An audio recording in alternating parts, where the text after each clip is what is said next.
So hello everyone, स्वागत है आप सभी का एक और वीडियो में, जो कि पार्ट 2 वीडियो होने वाला है आज वोकैब का। और आपको पता है कि मैं सीरीज स्टार्ट किया हूँ पीवाईक्यूज का, तो पूरा वोकैबुलरी दूंगा ऑल चैप्टर से। और आपको ना रात के 9 बजे ग्रामर का वीडियो देता हूँ, कंप्लीट ग्रामर। तो आप बाकायदा काफ़ी ईमानदारी से तैयारी कर सकते हो।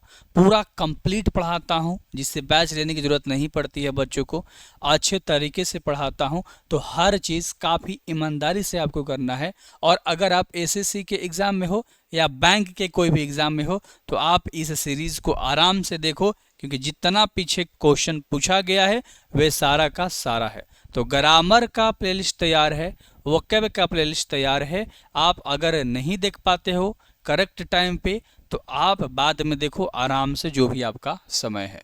तो कह रहा है बाबू एब्रोगेट। एब्रोगेट का मतलब होता है रद्द कर देना, या कोई कानून अगर बना है तो उसमें जो अधिकार आता है ना, उसको आप रद्द कर दे रहे हो। ठीक है, पूरा सेंटेंस मत देखो, आराम से आपको समझा देता हूँ। ठीक है, तो निरस्त कर देना या समाप्त कर देना या रद्द कर देना, वहां पर हम किसका इस्तेमाल करते हैं? एब्रोगेट का इस्तेमाल करते हैं। जैसे रिपेल का मतलब होता है रद्द कर देना। ठीक है, हाँ, वो वाला रिपेल नहीं है, हाँ रिपेल है ये। ठीक है, RAPEAL। ठीक है, हाँ, तो अच्छे से याद रखिएगा। दूसरा है अबॉलिश। अबॉलिश का मतलब होता है समाप्त करना। अबोलिश का मतलब क्या होता है? समाप्त करना। और अगला है पुट एन एंड टू, मतलब अंत कर देना। अब यहाँ पर एक चीज आपके सामने मैं रखूंगा कि ये जो वर्ड है, इसका सिनोनिम्स यही तीनों पूछता है एग्जाम में। ये सवाल 4 बार रिपीट हो चुका है, ये भी ध्यान में रखिएगा। क्लियर है? तो एब्रोगेट का आपने सिनोनिम्स रिपील, एबॉलिश और पुट एन एंड टू आपने 3 को याद किया। आगे अगर हम इसका एंटोनिम्स देखेंगे तो एस्टाब्लिश हो जाएगा। एस्टाब्लिश का मतलब होता है स्थापित करना। क्या होता है? स्थापित करना। क्लियर है? कोई कंफ्यूजन वाली बात नहीं है। चलिए, तो आपको ये एक वर्ड याद हुआ आज। अगला वर्ड की ओर हम लोग चलते हैं। अगला हमारे पास है एड्रप्ट। क्या है? एब्रप्ट है सर, मतलब ये क्या है? आकस्मिक। ठीक है, यानी कोई भी चीज अचानक हो जाती है ना, उसे बोलते हैं आकस्मिक। ठीक है, हाँ सर। तो अच्छे से याद रखिएगा, जैसे सडन, मैंने अचानक कोई भी काम हो गया, सडनली। ठीक है, तो सडन है ना। तो अब्रप्ट का सडन याद रख लीजिएगा साइनोनिम्स, और एंटोनिम्स में आप ग्रेडुअल याद रख लीजिएगा और स्मूथ याद रख लीजिएगा, मतलब चिकना या क्रमिक। याद रहेगा? चलो, कोई दिक्कत नहीं है ना, आगे बढ़ जाए। चलिए, ये याद रखिएगा, एक बार सवाल रिपीट हुआ है। अगला आपके पास सवाल है एब्सोल्यूट। अगला क्या है? एब्सोल्यूट। एब्सोल्यूट का मतलब होता है पूर्ण। क्या होता है? पूर्ण होता है। ठीक है, हाँ जी। किसी भी तहत से योग्य या कम नहीं, यानी कुल सब कुछ प्रॉपर है। जैसे कंप्लीट यानी कि पूरा, प्रॉपर है भाई, पूरा कंप्लीट है। या डेफिनेटली का मतलब होता है निश्चित रूप से, है ना, निश्चित रूप से। तो एब्सोल्यूट का 2 सिनोनिम्स इंपॉर्टेंट है, कंप्लीट एंड डेफिनेटली। क्लियर है? कोई दिक्कत नहीं है, दोनों याद हो गया होगा। एब्सोल्यूट का क्लियर है। एंटोनिम्स की अगर हम बात करेंगे तो लिमिटेड हो जाएगा और इनकम्प्लीट हो जाएगा, है ना। ये तो आपको पता था, उधर कंप्लीट है तो इधर इनकम्प्लीट हो गया। ठीक है सर, उधर डेफिनेटली था, ठीक है, तो इधर लिमिटेड है। कोई बात नहीं है ना, मतलब कोई दिक्कत वाली बात नहीं है ना यार। ठीक है, अब लिमिटेड मतलब होता है सीमित, यानी कि जितना चाहिए ना उतना ही है, ज़्यादा उदा नहीं है ना। पूरी तरीके से मेरे पास कोई चीज़ नहीं है आज के लिए, मान लो कोई चीज़ है मेरे पास, लिमिटेड है बस। ठीक है, अगर ज़रूरत ज़्यादा पड़ गई तो नहीं है, तो इसलिए इस्तेमाल किया गया है। ठीक है कि हाँ। चलो जी, अगला है आपका एब्सॉल्व। क्या है? एब्सॉल्व है। ठीक है, ABSOLVE। ठीक है, एब्सॉल्व। एब्सॉल्व का मतलब क्या होता है? दोष मुक्त करना। क्या होता है? दोष मुक्त करना। किसी को दोष या अपराध की जिम्मेदारी से क्या कर दिया आपने?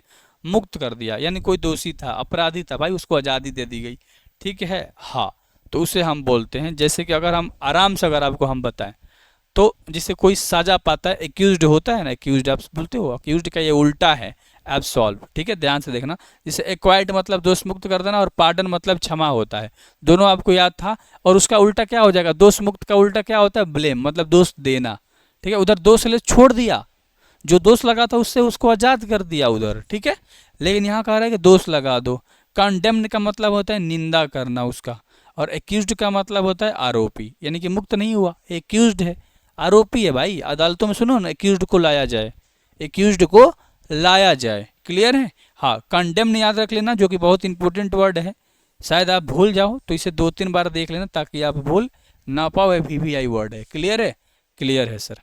अगला के ऊपर हम लोग बात करते हैं। अगला हमारे पास वर्ड है ऑब्जर्व। क्या है? ABSORB। इसका मतलब होता है सोख लेना। क्या होता है? सोख लेना। अब कपड़ा सूखा तो कहता ना कि धूप कब हमारे कपड़े में से पानी को एब्जॉर्ब करेगा, ठीक है। तो ऑब्जर्व का मतलब होता है सोख लेना, यानी कि धूप कब सोखेगा कपड़ों से पानी को, है ना। तो चीज़ है, यानी रासायनिक या भौतिक क्रिया द्वारा ऊर्जा, सरल या अन्य पदार्थ को ग्रहण करना या सोखना। जैसे इसका हो जाएगा सोख। सोख मतलब होता है भिगोना या सोखना, ठीक है। हाँ, तो याद रखना शोक होता है, ठीक है। हाँ सर। और अगला क्या है? इजेक्ट, ठीक है। इजेक्ट मतलब होता है निकालना। एमिट मतलब भी होता है निकालना। और डिसमिस का मतलब होता है खारिज करना। ये इसका एंटोनिम्स हो गया सोख लेना का, ठीक है। कुछ ऑकवर्ड लग रहा होगा, लेकिन आपको मैं PYQs करा रहा हूँ, ये भी याद रखिएगा ना अपने दिमाग में। क्लियर है? तो इजेक्ट, एमिट और डिसमिस, 3 को याद रखना, यानी कि निकालना, निकालना और खारिज कर देना। क्लियर है? चलो जी। अगला है अब्स्टेन। अब्स्टेन, ABSTAIN। अब्स्टेन मतलब होता है परहेज करना। क्या होता है? अब्स्टेन का मतलब होता है परहेज करना, यानी किसी को या किसी काम करने या उसका आनंद लेने से सुख को रोक देना। यानी कोई काम करके आनंद लेना चाहता है, भाई तुम उसे रोक रहे हो, तो वहाँ पर आप अब्स्टेन का इस्तेमाल करोगे, ABSTAIN। इसका क्या हो जाएगा? जैसे रिफ्रेन मतलब बचना और रेसिस्ट मतलब प्रतिरोध करना। क्लियर है? हाँ, प्रतिरोध करना क्या होता है? अरे उसके खिलाफ बोलना भाई साहब, ठीक है। यानी कि परहेज करना, ठीक है। मतलब कोई चीज़ से आप परहेज कर रहे हो, कोई कह रहा है करने के लिए लेकिन आप मना कर रहे हो, कोई कारण बता दे रहे हो, आप परहेज कर रहे हो, ठीक है। हाँ, तो इतना याद रख लीजिए, ठीक है। जैसे मान लो आपको खीर खाने में आनंद आता है भाई, आप उसको क्या कर रहे हो? परहेज कर रहे हो। मतलब आप वहाँ पर इंग्लिश में क्या कहोगे? सर हम अब्सटेन कर रहे हैं। और परहेज से रिलेटेड यहाँ पर रिफ्रेन है, यानी कि बचना। आप खीर खाने से बच रहे हो, या रेसिस्ट यानी प्रतिरोध कर रहे हो, ठीक है। कोई दिक्कत नहीं है। क्लियर हो गया होगा, उम्मीद करता हूँ। एंटोनिम्स की अगर हम बात करेंगे तो इंडल्ज हो जाएगा। क्या हो जाएगा? इंडल्ज, यानी कि भोगना, ठीक है। और परस्यू मतलब होता है पीछा करना। और कंटिन्यू मतलब होता है जारी रखना। यानी आप खीर तो खा रहे हो, लेकिन आप इसे माने नहीं, परहेज नहीं किया, आप इसका सजा भोग रहे हो। या खीर का पीछा कर रहे हो, कब मिलेगा कब मिलेगा सोच रहे हो मन में, या आप इसे खीर को खा ही रहे हो, मतलब जारी रख रहे हो। तो सब उसका उल्टा हुआ कि नहीं हुआ? यानी इंडल्ज हो गया, परस्यू हो गया, कंटिन्यू हो गया। क्लियर है? हाँ, तो अब्सटेन का याद रख लेना क्या क्या होता है एंटोनिम्स और क्या क्या होता है साइनोनिम्स। अच्छे से आपको याद हो गया होगा। बहुत इंपॉर्टेंट है भाई, 6 बार पूछा है, 6 बार ये सवाल पूछा है, इसीलिए आपको आराम से करा रहा हूँ। आप स्पीड को तेज करके कर सकते हो अगर आपकी कैपेसिटी याद करने की ज़्यादा है, वरना ईमानदारी से याद कीजिएगा तो कंप्लीट तरीके से याद कीजिएगा। अब यहाँ पर बाबू ऑब्जर्व्ड है। क्या है? ऑब्जर्व्ड मतलब होता है बेतुका, ABSURD। यहाँ पर ऑब्जर्व्ड एक और बार आ चुका है। अगर बच्चे स्टार्टिंग से मेरे वीडियोस देख रहे हैं तो 1 क्वेश्चन से, तो बेतुका होता है यानी अत्यंत, अनुचित, अतार्कित या अनुपयोग, ठीक है। जैसे कि यहाँ पर कह रहे हैं ना, उटपटांग कोई बोलता है ना बाबू, हाँ, तो उसको हम बोलते हैं रेडिकुलस। रेडिकुलस बातें कर रहा है, बेतुका बातें कर रहा है। क्लियर है? हाँ सर, तो कंफ्यूजन में मत रहिएगा। अगला क्या है? फुलिश मतलब मूर्ख है, कुछ भी बोल रहा है। या सेंसलेस है, निरर्थक है, यानी वो जो बोल रहा है उसका मतलब नहीं निकल रहा है, कुछ भी बोले जा रहा है। या अगला क्या है? अनरीजनेबल। अनरीजनेबल मतलब अतार्किक, यानी कि जो तर्क कह रहा है, जो बातें बोल रहा है, उसका कोई मतलब नहीं, उसका तर्क का कोई सेंस ही नहीं आ रहा। मतलब वो सब याद रख सकते हो कि ऑब्जर्व्ड का होता है रेडिकुलस, फुलिश, सेंसलेस और अनरीजनेबल। याद रहेगा? अरे चारों बोलोगे, चारों याद हो जाएगा। सब आपको पहले से वर्ड इसमें पता था। एक दिक्कत होगी तो इसमें दिक्कत होगी अनरीजनेबल में। एंटोनिम्स की अगर हम लोग बात करें तो सेंसिबल होता है। सेंसिबल मतलब समझदार, ठीक है। हाँ सर। रिजोनेबल मतलब होता है उचित, और रियलिस्टिक मतलब होता है वास्तविक, और रेशनल मतलब होता है तर्क संगत। क्या होता है? तर्क संगत, यानी तर्क कर रहा है, संगत में होकर अच्छा मतलब निकाल रहा है भाई। वास्तविक है, यानी जो बातें बोल रहा है उसका एक वास्तविकता यानी सच्चाई छिपी हुई है। रीजनेबल मतलब उचित है, रीजन बता रहा है भाई साहब, रीजन के कारण, मतलब रीजन के साथ बातें अपनी शेयर कर रहा। और अगला क्या है? सेंसिबल मतलब उसका एक मतलब निकल रहा है, हम लोग समझ रहे हैं, समझदार बातें कर रहा है, समझदार तरीके से। तो उन सब का अगर देखोगे तो सब क्या हो गया? उल्टा वर्ड। सेंसिबल, रीजनेबल, रियलिस्टिक और रेशनल। क्लियर है? ठीक है सर। तो अब्सर्ड का इधर याद रखना, रेटिकुलर, फुलिश, सेंसलेस और अनरीजनेबल। आगे बढ़ जाते हैं, अगला वर्ड के ऊपर हम लोग चलते हैं।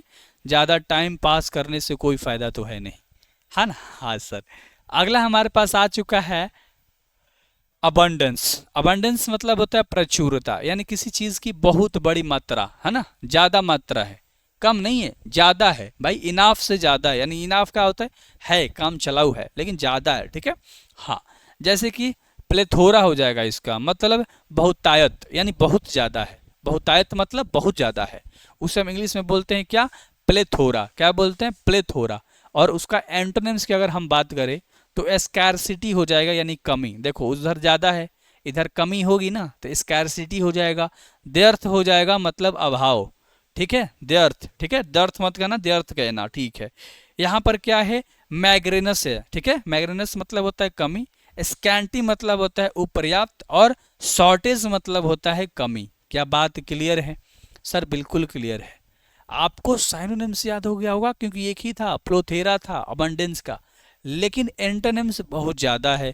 जैसे कि यहाँ स्कार्सिटी है, व्यर्थ है, ठीक है, मैग्रेनिश है, स्कैंटी है और शॉर्टेज है। भाई साहब अच्छे से देख लेना, ये बहुत इंपॉर्टेंट है।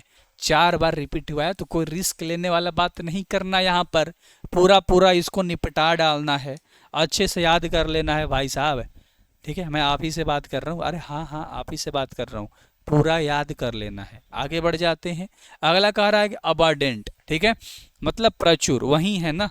अगर अगर ध्यान से देखोगे तो अबाडेंस है मतलब प्रचुरता, यानी ज्यादा मात्रा, और उसी से मिलता जुलता है अबाडेंट मतलब प्रचुर, यानी बड़ी मात्रा में विद्यमान या उपलब्ध या प्रचुर मात्रा में, उसी तरीके से है। तो इसका प्लेंटीफुल हो जाएगा, एम्पल हो जाएगा, प्लेंटी हो जाएगा और कॉम्पियस हो जाएगा। यानी कि प्लेंटीफुल मतलब प्रचुर, ठीक है, मात्रा है, अधिक है। एम्पल मतलब काफी है भाई, इतना में काम मेरा चल जाएगा, तो वो इस्तेमाल हो रहा है। प्लेंटी मतलब प्रचुर, याद रख लेना। और कॉपियस का मतलब होता है अधिक, ठीक है, ज्यादा है मेरे पास, मैं आपको भी दे सकता हूँ, ठीक है। तो ये अबाडेंट का हो रहा है। एंटोनिम्स की अगर हम बात करेंगे तो क्या हो जाएगा, मिग्रे हो जाएगा मतलब अल्प, ठीक है। मिग्री कोई बोलता है, कोई मीगर बोलता है, MEGRE, मिगर। मिगर मतलब अल्प है सर, उसका मतलब बहुत कम हिस्सा है मेरे पास, अल्प मात्रा बचा है, कहते हो ना, शुद्ध हिंदी है अल्प, ठीक है, मतलब बहुत थोड़ी मात्रा है मेरे पास, ठीक है सर। स्कार्स का मतलब होता है कम, स्कार्स का मतलब भी होता है कम, SCARCE, याद रख लेना।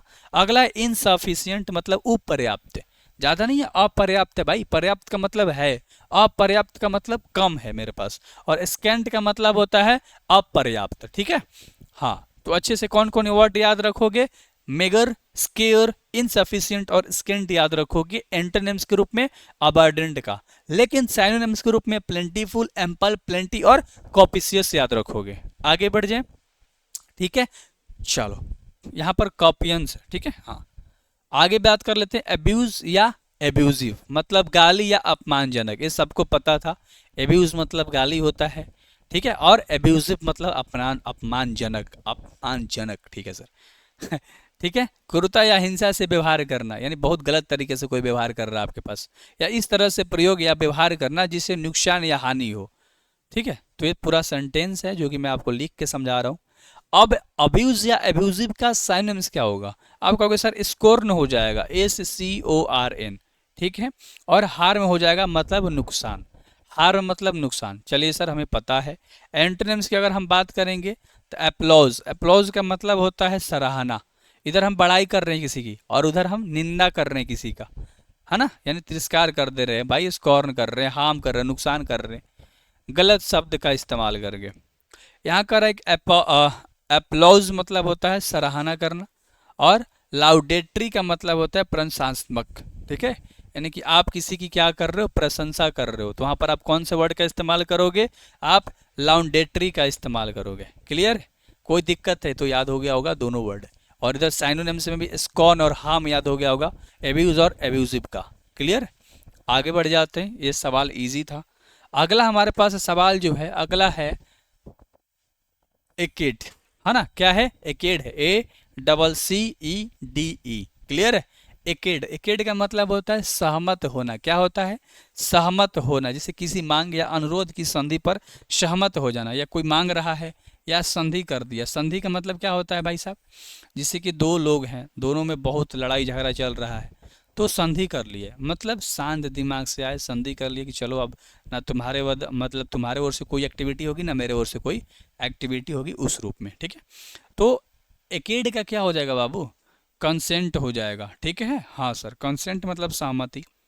कंप्लाई मतलब होता है पालन करना। अब ये लोग पालन करेंगे क्योंकि दोनों में संधि हो गई है, तो नियम जो बनाया है उसका पालन करेंगे। और अगला है इंडोर्स। इंडोर्स मतलब होता है समर्थन करना। क्या होता है, समर्थन करना। क्लियर है।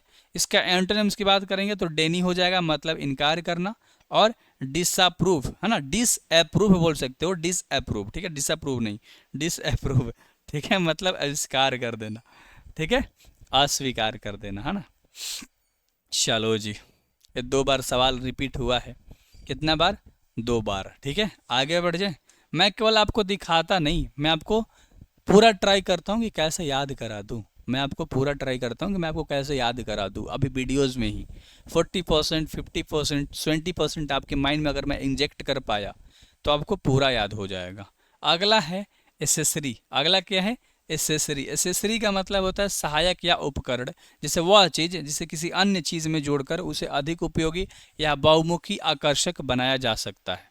जैसे साइनोनिम्स क्या है, अटैचमेंट मतलब संलग्न वस्तु। ठीक है, अटैचमेंट समझ लो, 2 चीज़ें मिली हुई है, अटैच्ड है। ठीक है, संलग्न है। ठीक है सर, हम समझ रहे हैं सर। ठीक है, यानी कि एक उपकरण दूसरे उपकरण की मदद कर रहा। ठीक है, हाँ। अगला क्या है, एंटोनिम्स एंड इसेंशियल मतलब होता है आवश्यक यानी ज़रूरत। केवल इसमें ज़रूरत की बात कर रहा, लेकिन वहाँ पर एक चीज़ दूसरे की क्या कर रहा, मदद कर रहा। ठीक है, हाँ। आगे आ जाते हैं। एक्कोलेड का मतलब होता है सम्मान, ACCOLADE। एक्कोलेड का मतलब सम्मान होता है, जिसे एक विशेष सम्मान या योग्यता की स्वीकृति के रूप में दिया गया, या पुरस्कार या विशेष अधिकार। ठीक है, तो जैसे इसका हो जाएगा प्रेज, मतलब प्रशंसा आपने किया। ठीक है भाई, एक्कोलेड का ही तो ये मिलता जुलता वर्ड है ना, प्रशंसा कर देना। अभी मैंने ऊपर तो कहा ना, विशेष अधिकार या प्रशंसा कर देना, पुरस्कार देना। हाँ सर। अवार्ड का मतलब भी होता है पुरस्कार, और लॉरेल्स का मतलब भी होता है गौरव। क्या होता है, LAURELS। ठीक है, याद रहेगा, गौरव। ठीक है, चलिए जी। उसका हो जाएगा ब्लेम मतलब दोष। उधर तो आपको सब सम्मान मिल गया, अधिकार मिल गया। ठीक है, इधर क्या दोष लगा दिया, ब्लेम कर दिया। और ये सवाल रिपीट हुआ है 3 बार। कितना बार, 3 बार भाई साहब, बहुत इंपॉर्टेंट सवाल।